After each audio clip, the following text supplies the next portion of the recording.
How you guys doing today? This is Cass from Mad Alchemy Comics, and I'm here to bring you another video.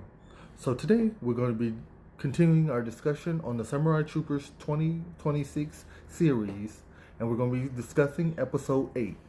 So let's get right into it. So the episode starts off pretty lighthearted with them celebrating Guy's birthday. Some hijinks ensue. Kaido is kind of off to the side. They steal his CD or his concert tape and give it to Guy as a gift. And Yamato gives him a face massager that he's kind of been using himself. So he gives Guy like a used face massager. So it starts off as a pretty lighthearted episode, but then they switch gears as they begin to talk to June about summoning the armor. So they go out and try to summon the armor, and of course nothing happens. Trying to figure out why not, they try to summon the woman that they talked to in episode 7 to see why they can't summon the armor. She tells them that before they can, even though they have the 3 treasures, they have to perform some tasks in order to make the treasures work for them to summon the armor. One of the things that they have to do is get White Blaze, and he should help them, get the armor to go. Yuri kind of scared at this idea. He alludes that he might have killed White Blaze, but it's just the fact that he kind of sold him to a zoo for 30,000 yen. And the reason he did this is because as he was getting older and growing up, he couldn't find a job or, continue his education and things like that. So he began doing soul searching to become like an ancient one. Getting a vision from the heavenly realm, he finds out that he must do something to White Blaze, and he kind of alludes that he kills him, but as mentioned before, he just sells him to a zoo, and he's afraid to go get him because he doesn't want White Blaze to feel like he abandoned him. So cutting back to the inside, they also come to a revelation that the guy that was at the orphanage was also in training to be an ancient one. And they expound on a lot of exposition in that video about why the guys were there and how they were destined to be, Ronin warriors or samurai troopers. And during the video, it seems that, he kind of breaks in and out of his control, as it's shown that the mirror was taking him over.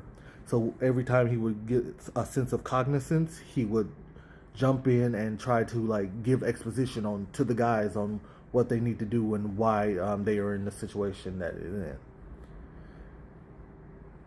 So in this situation, they're very kind of shocked, but more so Kaido keeps showing that Kaido is more shocked at this as well. But we'll get back to that as we jump over to Ramaga and his team. So Ramaga, he is interrupted as he's talking to Saizo as Sasuke comes in and tries to figure out what is going on and why are all the guys getting killed in battle. Ramaga just, I guess, comes out with it, and he tells them, well, there are certain people in the group, they refer to them in the dubbing that I saw as last namers. So people with a certain last name have to be sacrificed in order for Guy to be able to be a proper vessel for Ramaga. So the rest of the guys are listening in, and they're kind of desperate, because if they can kill Guy in the process, they don't have to be sacrificed in order for him to be a vessel.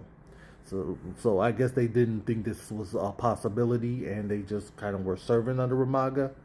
But as mentioned before, some of them will be spared, but some have to be sacrificed.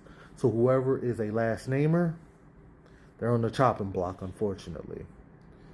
But also, we cut to the heavenly realm, and we discover the names of some of the four heavenly guards that are going to help them try to summon the armor. And they have a name. So one of their names are Inmei, Gomei, Shimei, and Gaimei.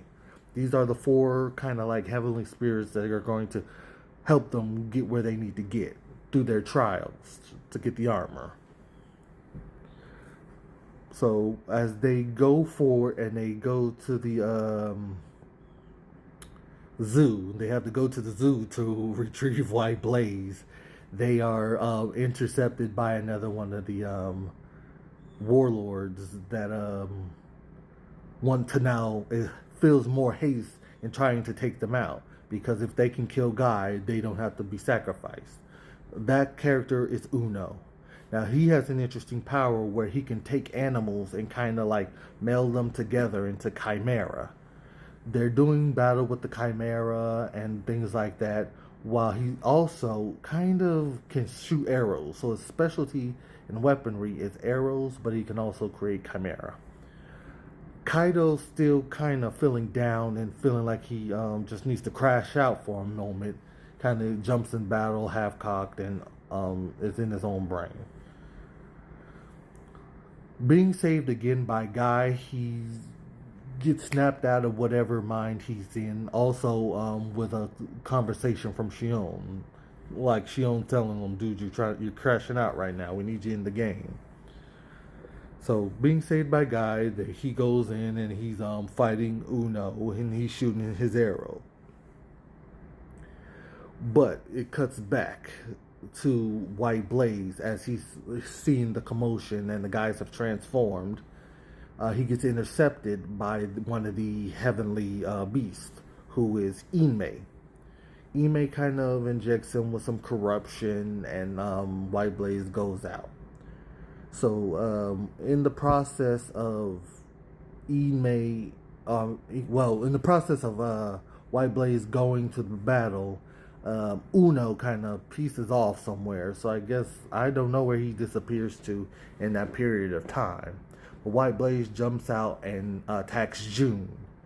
He gives him a bite, and he's kind of corrupted, and then he snaps him out of it by telling him he's sorry for abandoning him and he takes responsibility. Inmei kind of corrupts him a little bit more, and he turns into the darker White Blaze. In this process, they have to try to figure out how they can defeat him and purify the sword, because in this process they need to purify the sword to make it more eligible to summon the armor. They trust in each other, some back and forth banter, and Guy summons the sword with the scroll that they have, and they kind of cut White Blaze in half, and it knocks him out. It doesn't kill him, but it purifies the sword. Now the sword is kind of more powerful, and they can feel the energies as it's been purified. In this process, Guy takes on Uno as he comes back with a flurry of arrows. So in order to do that, he kind of just takes the sword, he flares up, and he slices him down, and he takes his ability in. Uno wasn't really a factor in this episode, more than it was just to get White Blaze. So there wasn't much to that character, as they're all desperate now. Also, as they save him, and the guys are now, like the other warlords are now mad that they lost another comrade,